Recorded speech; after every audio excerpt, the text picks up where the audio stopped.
Glória a Jesus. Não temos palavras, né, irmãos? Na presença do Senhor, há fartura de alegria. O coisa linda é Jesus na casa, né?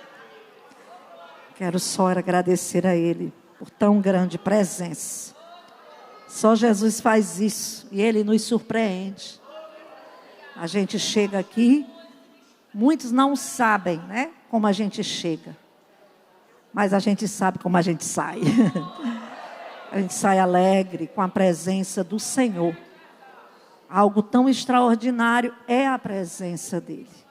Quero aqui em rápidas palavras falar para nós nessa tarde em Lucas, capítulo número 7, o versículo 36.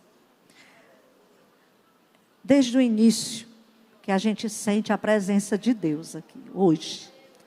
Todas as vezes a gente sente, mas hoje foi diferente. A gente chegou aqui já sentindo algo de Deus aqui neste lugar. Às vezes as pessoas pensam que é multidão, não é não. Basta um. E a presença, ela é notória. Como Deus é bom. Lucas capítulo 7, o versículo 36, que diz assim: convidou um dos fariseus para que fossem jantar com ele. Jesus, entrando na casa do fariseu, tomou lugar à mesa. E eis que uma mulher da cidade, pecadora, sabendo que ele estava à mesa na casa do fariseu, levou um vaso de alabastro com unguento, e estando por detrás aos seus pés, chorando, regava-lhes com suas lágrimas e os enxugava com os próprios cabelos. E beijava-lhe os pés e ungia com unguento. Ao ver isto, o fariseu que o convidara, disse consigo mesmo: se este fora profeta, bem saberia quem e qual é a mulher que lhe tocou, porque é pecadora. Amadas, nesta reflexão, nós demos uma olhada nesse texto. Quantas vezes nós já tivemos a oportunidade de falar algo da parte do Senhor dentro desse texto. Mas o que nos chama a atenção aqui é que o evangelista Lucas, ele faz questão de falar várias vezes nesse texto sobre o fariseu. E ele fala de uma maneira tão clara, fazendo um comparativo entre o fariseu e a pecadora. Mostrando para nós, dentro desse texto, a importância de como nós agradamos a Deus quando estamos na presença dEle. Jesus estava na casa do fariseu. Foi convidado por ele. Estava num belo de um jantar. Mas era costume do povo judeu, quando se chegava alguém na sua casa e era convidado, automaticamente o convidado, aquela pessoa que era o anfitrião do convidado, ele tinha que ter uma bacia com água, uma toalha, para enxugar os pés daqueles que vinham para o seu convite. Diz um determinado teólogo, que eu não recordo o nome agora, que ele é francês e é judeu. Ele disse que naquela época, os judeus, eles se reuniam, principalmente os homens que eram bem de vida, faziam jantares, e todos que estavam ao redor, da redondeza, da circunvizinhança, eram convidados a participar. Só que chegava primeiro aqueles que tinham sido mais íntimos, e os outros ficavam ao redor observando. Foi por isso que esta mulher, ela entra em cena. Uma mulher que a Bíblia, o próprio Lucas, ele diz que ela era pecadora. Aqui não fala qual era o pecado dela, mas quando a gente vai dar uma lida e estudada, a gente vê que tem algumas possibilidades dela ser uma mulher que era uma mulher que não era casada, e ela cometia alguns atos errados com relação à vida sexual dela. Mas isso não está escrito. Apenas que ela era pecadora, ele deixa bem claro aqui. E diz a Bíblia que ela entrou naquela sala, naquele ambiente, de uma maneira ousada. E ela chegou, Jesus chega, ele não recebeu Jesus de forma como ele era para receber, como um homem que estava ali sendo convidado por ele. Meus amados irmãos, quando a gente olha para o texto, a gente fica assim impressionado. Jesus estava fazendo muitos milagres naquela região. E ele trouxe tantos milagres que o próprio Lucas, no versículo 16 do capítulo 7, ele diz assim, que todos foram possuídos de temor e glorificavam a Deus e diziam: grande profeta se levantou entre nós e Deus visitou o seu povo. Quando eles falam isso, automaticamente inspirou neles um desejo de levar Jesus até a casa dele. O fariseu recebe Jesus só por curiosidade. Ele não recebeu Jesus como ele era para ser recebido. Como curiosidade para provar dele mesmo se ele era profeta. Porque tem pessoas que nos testam mesmo. Convida a gente para ir fazer uma oração e quer que saia alguma profecia. E se não sair, não é profeta. Só digo uma coisa para você. Que Deus usa quem Ele quer, na hora que Ele quer, da forma como Ele quer, aonde Ele quer. Porque Senhor é Ele. Nós somos apenas vasos. E quando Ele quer usar, Ele usa. E não adianta inventar não. Porque a igreja tem um termômetro. E o termômetro é o Espírito Santo. E a gente sabe quando é Jesus e quando não é. O melhor é isso. Então, quando Ele recebeu Jesus, Ele recebeu como recebeu uma pessoa normal, qualquer. Não fez o que era necessário. E Jesus vai reclamar dele lá na frente. E nós olhando para o texto, a gente vê que aquela mulher da cidade, pecadora, olha o que é que Lucas diz. Sabendo que Jesus estava já à mesa, já estava na casa do fariseu, ela leva um vaso transparente que chamava alabastro, um vaso transparente que tinha um unguento dentro. Ela leva, diz os historiadores, que o que tinha dentro, o conteúdo, era exatamente o fruto do trabalho dela, do trabalho que ela usava da prostituição, né?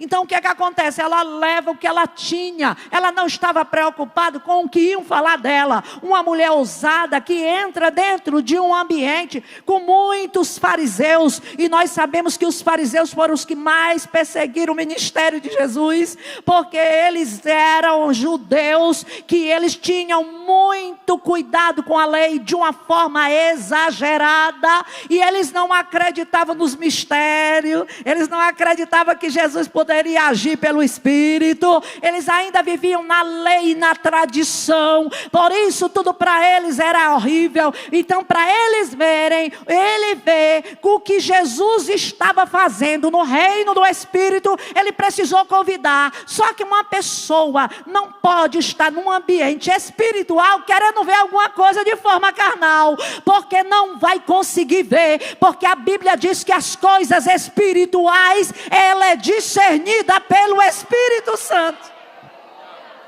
E ele chega ali e começa, e ela vai, Jesus já chega, já senta na mesa. E o costume judaico é que a mesa era no chão, eles se sentavam, dobravam os pés para trás. Esta mulher, ela chega, e a Bíblia diz aqui que ela foi por detrás, ela não chegou nem para a frente de Jesus, porque ela não se achava digna, e nem muito mesmo talvez não tivesse a oportunidade, mas ela vai para os pés. Uma certa vez eu vi um pastor dizer que mulher tem tanta visão das coisas da terra, que quando ela chega até um vaso, se tivesse de um lugar separado, errado no lugar, ela entra na casa, ela vê que o vaso está errado. Essa mulher viu os pés de Jesus no meio daquele rumo de homens ali, ela conseguiu ver, identificar os pés de Jesus. Tinham muitos ali, não era só Jesus não, tinham vários homens ali, várias pessoas, mas ela chega, vai lá nos pés, e a Bíblia diz que ela vai chorando.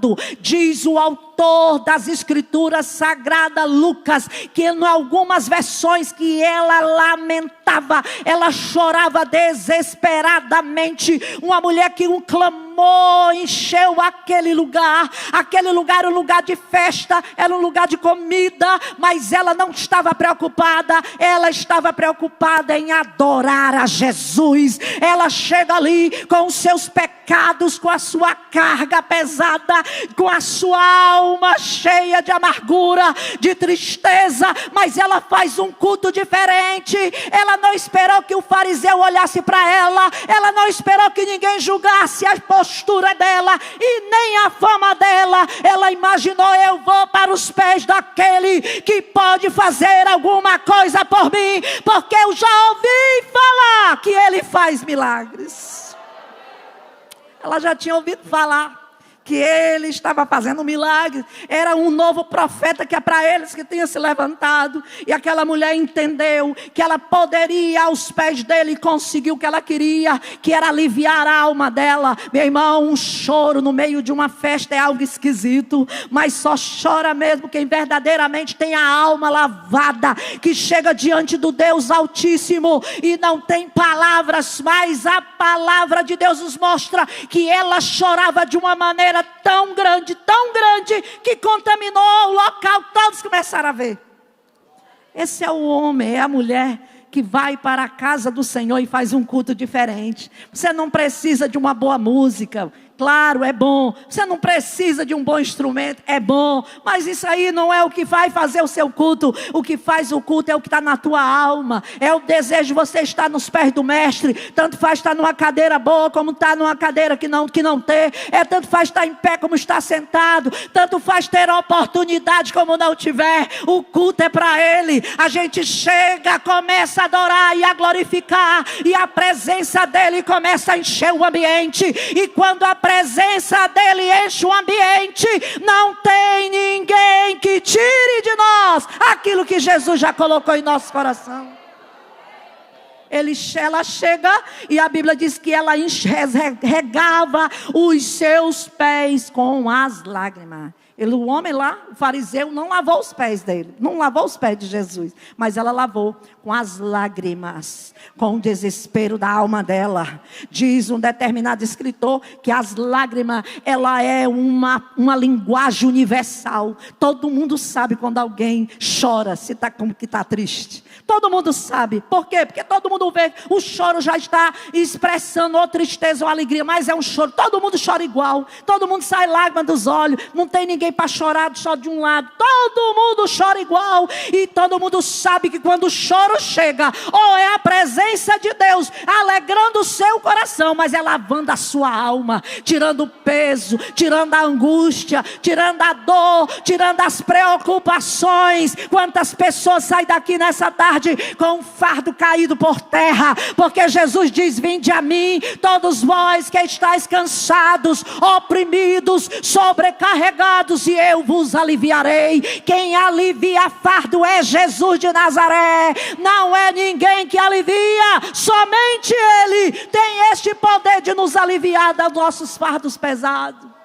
Quantas vezes as pessoas olham e dizem: meu Deus, a irmã ri, a irmã está tão alegre, a irmã canta, é um louvor tão bonito, mas só quem sabe a alma é Jesus, meu irmão. A terra que ninguém anda é a alma do homem, e essa só quem conhece é o psicólogo maior da terra, do céu, dos ares, de onde for, é Ele quem conhece a nossa intimidade, é Ele quem conhece as nossas dores, as nossas angústias e o fardo que muitas vezes nós carregamos. Mas uma coisa que ela nos deixa aqui claro: ela não deixou de maneira nenhuma de ir atrás do mestre, debaixo de tanta luta ali naquele ambiente, casa de fariseu, gente ali olhando de lado. Como é que pode essa mulher, uma mulher pecadora? Com certeza o chefe dos fariseus, dono da casa, deve ter sido: quem foi que deixou essa mulher entrar? Essa mulher não era para estar aqui, ela não foi convidada para estar aqui.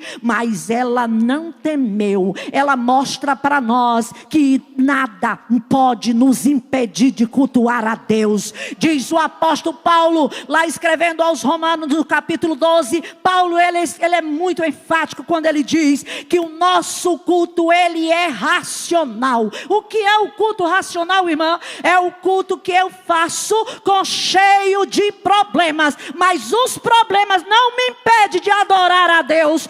Este é o culto racional. Eu não deixo o meu problema lá dentro, não. O problema entra comigo.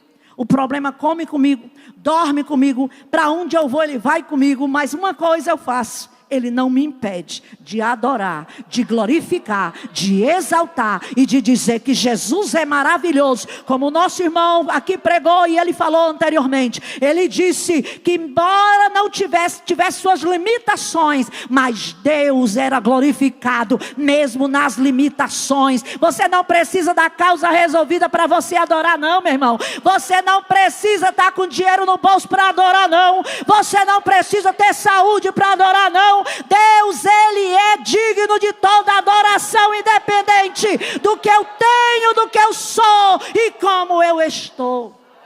E ela pega, vai atrás e chora e rega e enxugava com os seus cabelos, os seus pés, e beijava-lhe e ungia com unguento. Tudo que o fariseu não fez, ela fez. Numa expressão rápida, muito rápida, mas ela foi enfática nas atitudes dela. Foi uma atitude tão forte que está escrito na palavra para gerações e gerações, porque daqui nunca mais sairá. É uma palavra registrada de uma atitude de uma mulher que mesmo considerada pecadora, mas uma mulher que sabia adorar a Deus. O que é que ela fez aqui? Os cabelos, todos nós sabemos, estudiosos da palavra, que os cabelos de uma mulher, ele só poderia ser solto diante de o seu esposo, dentro de um quarto na qual ela tinha uns relacionamentos com seu marido. Então ela não podia soltar os seus cabelos na presença de ninguém. Mas o que é que ela faz? Ela chorando, solta os cabelos, coloca nos pés de Jesus, enxugando, mostrando para ele que toda a intimidade daquela hora no culto era com ele. Ela não queria saber de fariseu, ela não queria saber que alguém estivesse olhando ela escandalizar ou não, mas ela estava adorando ao Deus Todo-Poderoso. Isso fala de intimidade. Tenha intimidade com Deus, minha irmã. Tenha intimidade com Deus. Entra na tua casa, entra no teu quarto, fala com teu pai em secreto e publicamente ele te apresentará. Culto a Deus é na intimidade. É eu e ele, eu e você, confiando no Senhor e adorando a ele no nosso momento. Por que ela foi vista? Um culto totalmente diferente. O fariseu fez um culto. Qual foi o culto dele? Um jantar. Era festa. Quem é que não gosta, né, irmão?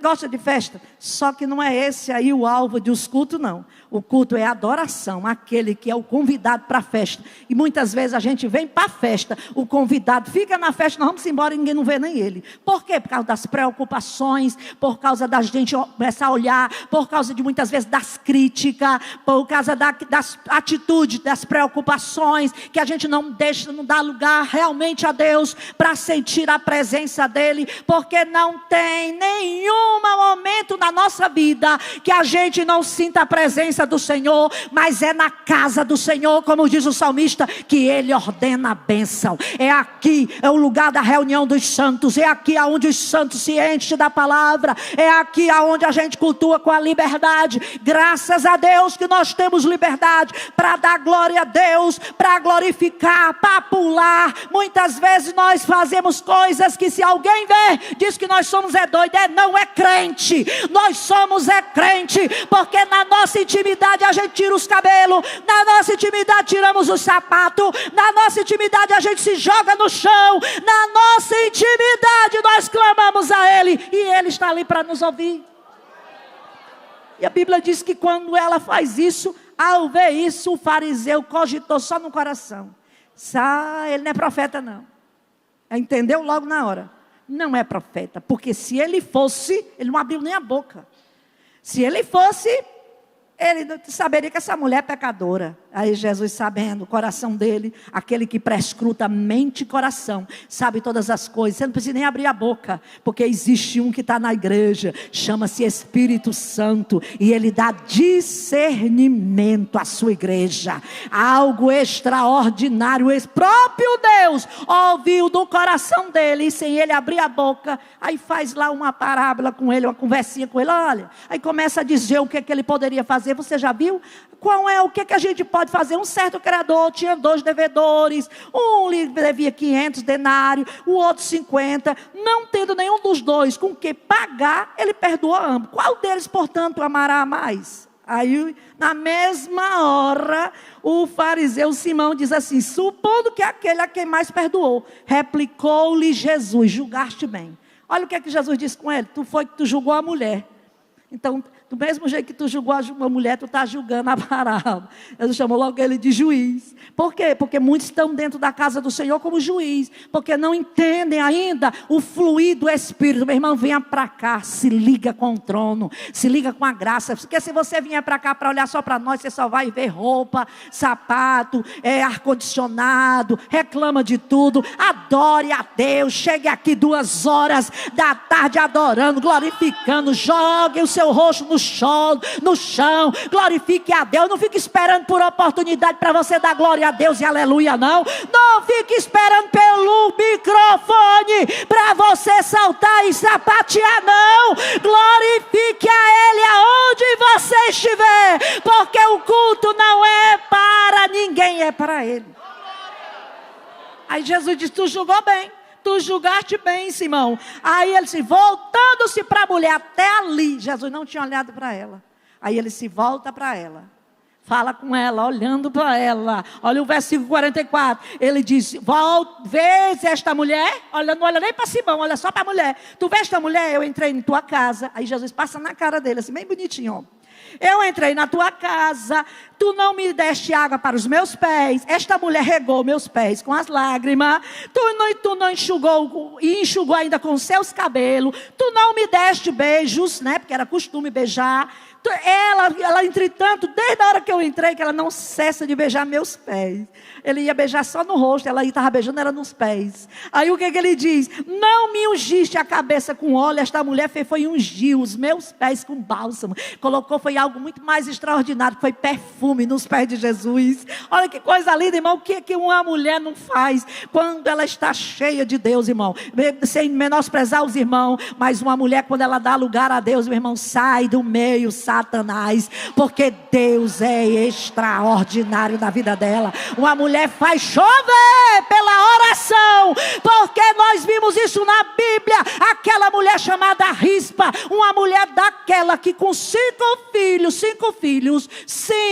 2 delas e 3 de outra, das concubinas de Saul, lá todos eles diante de uma forca, e ela diz, eu só vou sair daqui debaixo destas forcas quando eu ver estes jovens sendo enterrados como eles merecem, que era para ser enterrado como rei, como príncipe, porque ele era filho de Saul. O que é que ela faz? Põe um pano de saco, senta ali e começa a abanar as aves de rapina durante o dia. Abana a ave de rapina durante o dia, abana de noite. Uma mulher que se esforçava no reino do Espírito. O que é isso, irmã? É você orar, repreender Satanás de manhã, repreender Satanás de noite, repreender Satanás, porque a carne dos seus filhos ele não tocará. A Bíblia diz que mesmo que esteja morto, ele viverá. Ramandecai, chorebarabachaya.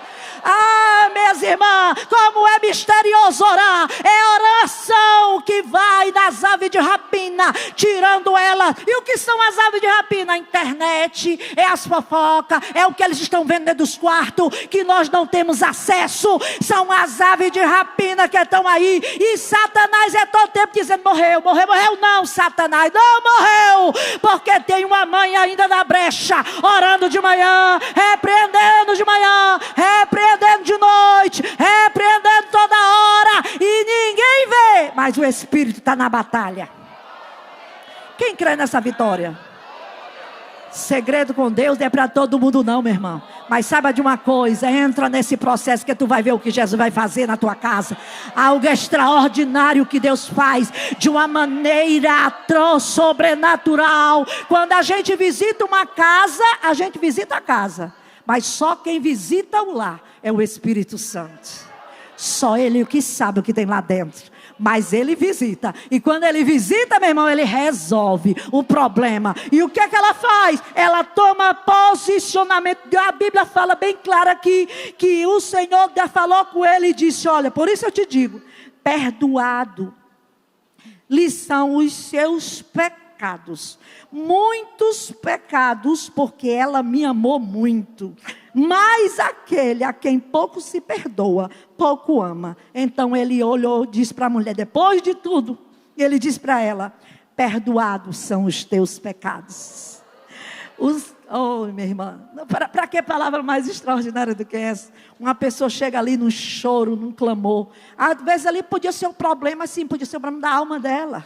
Ela estava querendo, era alívio, sair daquela situação, uma mulher que não era conhecida. Jesus não chamou ela de pecadora, chamou ela esta mulher. Olha para esta mulher. Olha, Jesus já começou a valorizar quem era ela no meio daqueles críticos, dos fariseus, que só serve para criticar, para olhar com desdém, para não dizer que a mulher não tem valor, que não serve para nada, quem não serve é Satanás. Enquanto nós estivermos debaixo da graça e da autoridade do nome de Jesus, nós só precisamos das armas que Ele nos deu, para que o seu nome seja glorificado. Amém, queridos? E ele disse para aquela mulher: vai, mulher. Mas Jesus disse à mulher: a tua fé te salvou. Vai em paz. Que esta palavra vá no seu coração. A tua fé te salvou. Vai em paz. Amém, queridos? Que a paz que excede a todo entendimento seja essa que preencha a tua mente, o teu coração, que seja o árbitro desta guerra e que ela venha definir até hoje o tempo de você receber o que você está precisando. Quero agradecer a oportunidade em nome de Jesus. Pastor Chaguinha, vem aqui. Pastor Chaguinha vai orar por nós e nós vamos adorar a Deus. Quem sentir no coração de vir até aqui à frente para receber a oração, venha, irmão, rapidinho, porque nós vamos orar. O pastor vai orar.